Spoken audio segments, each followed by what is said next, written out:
Hello everyone! Today we are going to read the classic fairy tales called Beauty and the Beast. There once lived a rich merchant who had three beautiful daughters. One winter's day, as the merchant was about to set off upon a long journey, he asked his daughters, "What gifts would you like me to bring you when I return?" As expected, the two eldest asked for silk gowns and jewels, but when his youngest daughter, Beauty, asked only for his safe return, the merchant insisted that she choose a gift as a reward for being such a loving daughter. Beauty thought for a moment and said, "I will be so grateful if you could bring me a single rose. I do love them so." Several weeks later, as the merchant was traveling home, the sky turned dark and snow began to fall, freezing him to the bone. Chilling winds swept the land, and the merchant knew he must find shelter or perish. Finally, he saw some lights shining in the distance. Cold and shivering, he made his way along the road until he reached a majestic castle. Much to his surprise, the merchant found one of the castle door open. Through the door he could see the warm glow of a hearty fire and was drawn inside. He called out as he entered, but there was no reply. Once inside, the merchant found a long dining table set for one. He hesitantly sat down, but soon started feasting on hot stew, roasted duck, and vegetables. Then the merchant sat in a big chair beside the fire and soon fell fast asleep. The next morning the merchant awoke to find a warm blanket draped over him and a fine suit laid out for him to wear. On the dining table was a magnificent breakfast for one. The merchant ate his breakfast, dressed in the suit, and called out a "thank you" to whatever magical being had taken him in for the night. As he went outside to fetch his horse, the merchant noticed a gate leading to a garden. Remembering Beauty's request, he entered the garden to find row upon row of blossoming roses. He chose a perfect pink bloom and tore it from the bush. Suddenly there was a great howl, and the merchant looked up to see a terrible creature rushing towards him. "How dare you!" yelled the beast. "I have given you everything you could need, and still you steal from me." The merchant felt both scared and sorry. "Please forgive me," he begged. "I only took the rose for my daughter who loves them so." But the beast would not forgive him so easily. The following morning he sent the merchant home with a horrible demand. The merchant feared the beast's punishment if he did not do as he was told, and left the castle with a heavy heart. When the merchant arrived home, he told his daughters what had transpired on his journey. With great regret he repeated the beast's demand. "One of you must go to live with the beast of your own free will," he said sadly, "or I am doomed."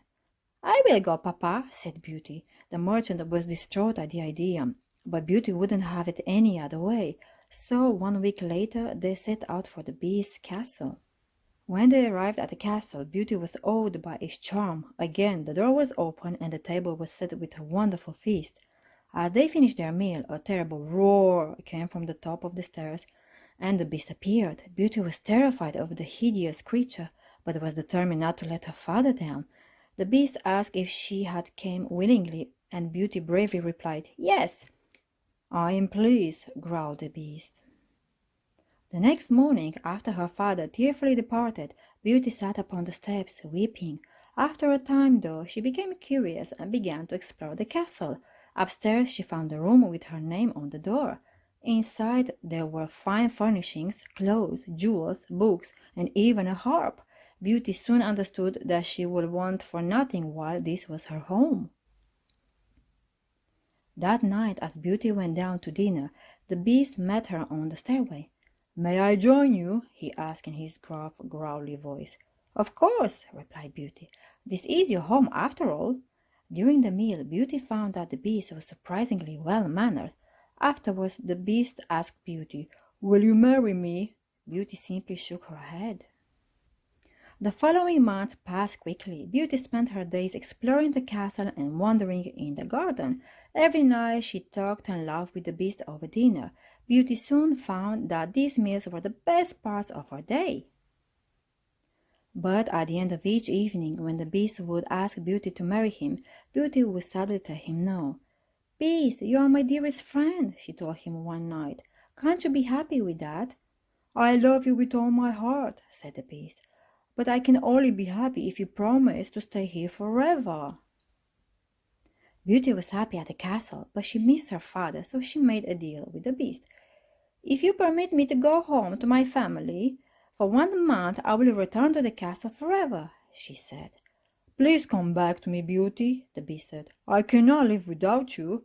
The next day Beauty returned home to her father, who had become ill with worry. He was very glad to have her home and soon returned to full health. Time passed by so quickly that Beauty barely noticed when a month had passed. Then one night she had a terrible dream where she saw the Beast lying in the garden, gravely ill. The next morning she traveled back to the castle as quickly as she could. When she arrived, she searched the castle but could find no sign of the Beast. Terrified, she ran to the garden, where she found him lying on the ground. She rushed to his side.